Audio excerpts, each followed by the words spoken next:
Picture this. You're driving down the highway and pull up behind a massive pickup truck that looks like it belongs in a commercial. Chrome everywhere, leather interior, lifted suspension, a price tag that could make a mortgage broker sweat. And here's the twist most people never consider. The person driving that truck probably earns less than you do. So how is this possible? How are average people, with average salaries, affording vehicles that cost more than the average household earns in an entire year? To understand this, we have to zoom out for a moment. A closer look at modern money decisions and behavioral finance reveals that this isn't really about cars. It's about one of the most powerful wealth-killing traps in personal finance. The typical new vehicle payment in America has crossed into territory that would have sounded insane just 10 years ago. We are seeing monthly payments that rival, and sometimes exceed, rent. And yet millions of Americans sign these contracts every year and drive off the lot smiling, completely unaware that they just signed away their financial freedom for the next decade. What makes this so fascinating is that these buyers aren't secret millionaires. They're not sitting on trust funds, real estate empires, or crypto fortunes. They're teachers, nurses, tradespeople, retail workers, and office employees. They have regular incomes and regular lives, yet they are somehow making impossible numbers feel normal. And that's the key word, feel. Because there's an entire system designed to make these payments feel affordable, even when they quietly sabotage your long-term financial health. Let's start with the cold, hard numbers. The average new car payment in the United States now exceeds $700 per month. But that is just the average across all cars. When you look at trucks and SUVs, which dominate the American market, those payments frequently push $900, $1,000, even $1,200 monthly. To put that in perspective, $1,200 is a mortgage payment in many parts of the country. It's a maxed out Roth IRA contribution plus extra savings. It is a massive chunk of wealth, gone every single month. And these aren't short loans anymore. Gone are the days of the standard 36 or 48-month loan. Today, payments stretch 6, 7, sometimes 8 years. That means buyers can easily pay $80,000 or more for vehicles that begin depreciating the moment they leave the lot.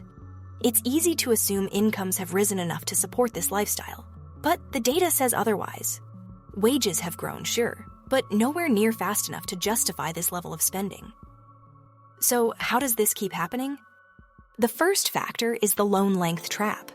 Car loans used to last 3 or 4 years because banks knew that cars depreciate quickly. They didn't want to lend you money for longer than the car was worth.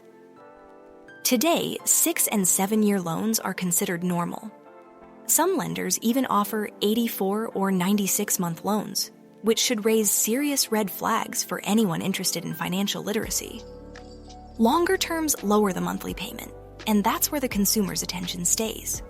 A truck that would require $1,500 per month over 4 years suddenly appears affordable at $900 over 8 years. The math works on a monthly budget, but the total cost is hidden.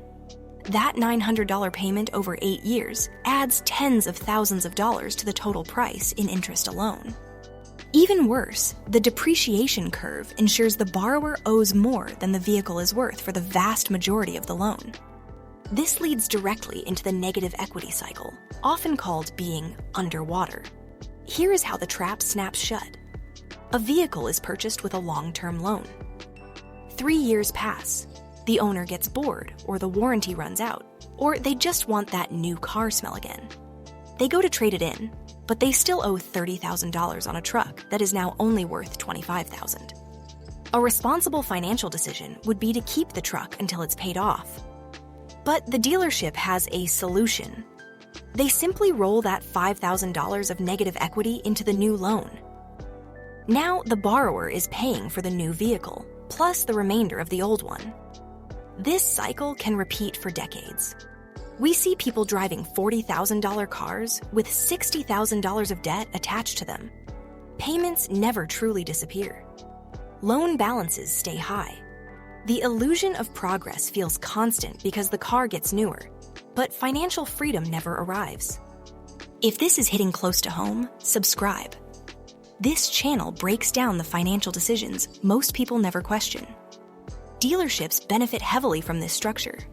Once someone is trapped in negative equity, they become a captive audience. Escaping requires thousands of dollars upfront to cover the gap, money most people don't have because it's already tied up in their vehicle payments. Another reason this persists is normalization. Spending $1,200 per month on transportation somehow feels acceptable today, even though the same spending on almost anything else would raise concern. If you told your friends you were spending $1,200 a month on coffee, they would stage an intervention.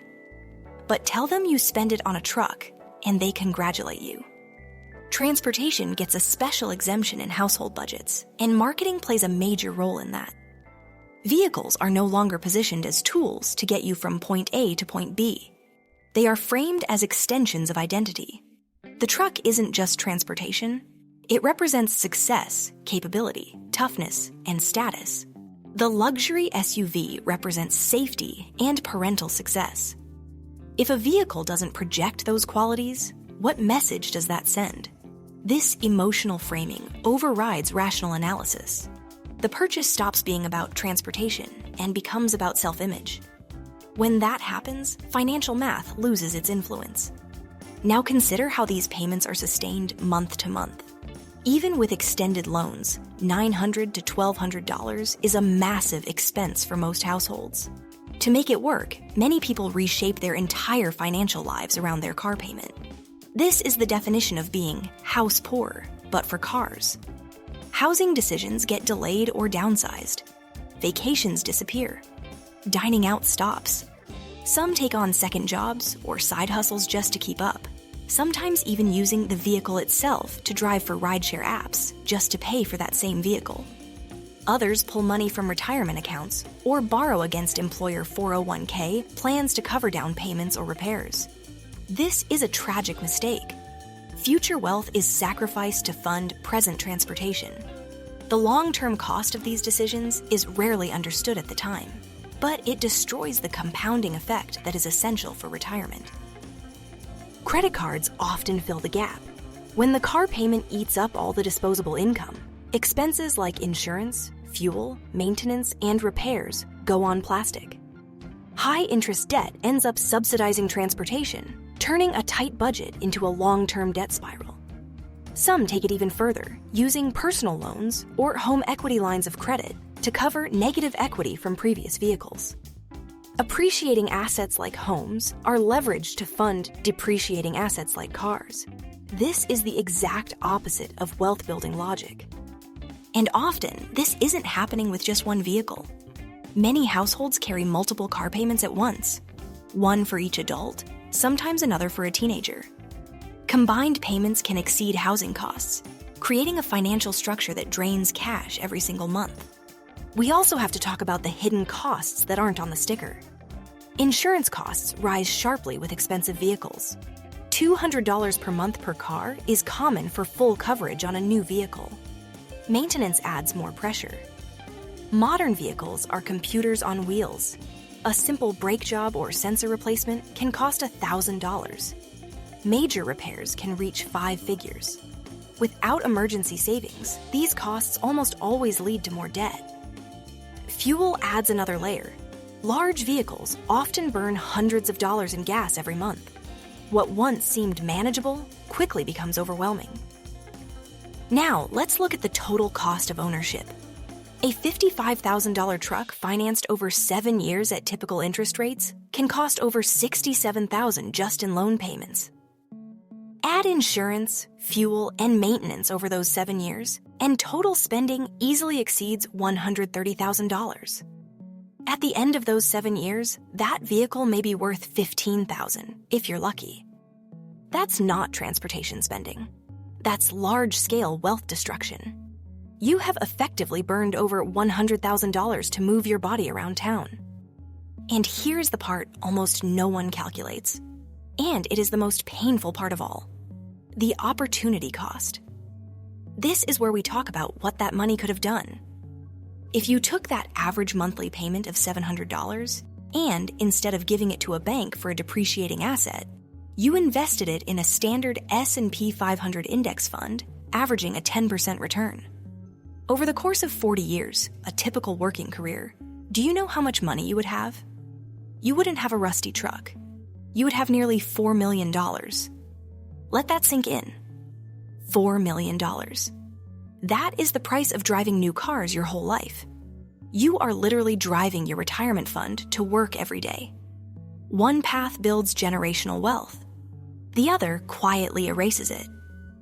So why don't more people choose the smarter path? Why don't we see more people driving 10-year-old sedans and retiring rich? Because once someone commits to these payments, emotional attachment sets in. The vehicle becomes proof of success and hard work. Driving something cheaper feels like moving backward. It feels like failure. Rational alternatives start to feel like personal attacks. The automotive industry understands this psychology extremely well. Sales processes are built around monthly payments, immediate gratification, and emotional triggers. They ask, "What payment do you want?" Not, "What is the price of the car?" Total cost of ownership and opportunity cost are rarely discussed, because if they were, deals would stop happening. Longer terms, rolled debt, financed warranties, and the promise of upgrading again later keep people locked into perpetual payments. That's the reality behind the shiny trucks and SUVs on the road. People aren't truly affording them. They're delaying freedom, trading future wealth for short-term image, and calling it normal. So how do you escape the trap? It starts with a mindset shift.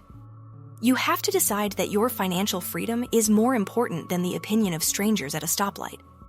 It means embracing the beater car or the reliable used sedan as a badge of honor. It means understanding that a paid-off car is one of the highest return investments you can make because it frees up your cash flow to build real assets. So the next time a vehicle pulls up that costs more than a house, remember, appearances are expensive. And that older, reliable car sitting in the driveway, it might be doing far more for your long-term wealth than any luxury truck ever could. And if you want to see exactly where that money is actually going each month, watch this next video.